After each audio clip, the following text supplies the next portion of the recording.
Hello everyone. Once again, welcome back to our channel ভোজন রসিকের ঠিকানা। আজকে চলে এসেছি পুরোপুরি একটি নিরামিষ রেসিপি নিয়ে, কাঠি কচুর তরকারি। চলুন তবে শুরু করা যাক। প্রথমেই আমরা নিয়ে নিচ্ছি কড়াইয়ে তেল এবং ওর মধ্যে আমরা দিয়ে দেব কালো জিরে, শুকনো লঙ্কা ফোড়ন। ফোড়নের গন্ধ এক এক করে আসতে শুরু করলে আমরা এর মধ্যে দিয়ে দিচ্ছি আগে থেকে সিদ্ধ করে রাখা গাঠি কচু।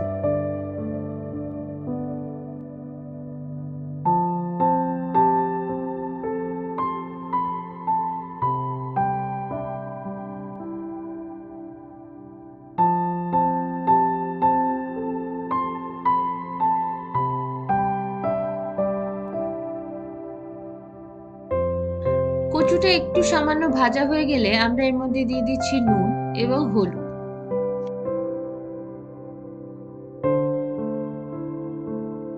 এবার আমরা সামান্য একটু ঢাকা দিয়ে দেব এবং ঢাকনা খুলে দেখে নেব ভালোভাবে সবকিছু মিশেছে কিনা। এরপর আমরা দিয়ে দিচ্ছি কাঁচা লঙ্কা স্বাদ অনুযায়ী।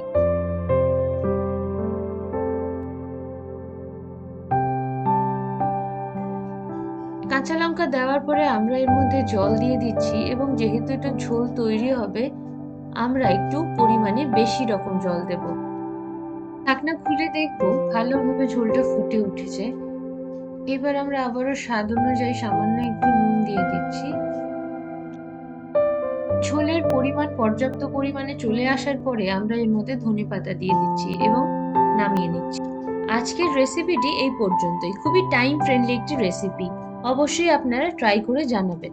Please like, share and subscribe to our YouTube channel ভোজন রসিকের ঠিকানা for more videos. Thank you.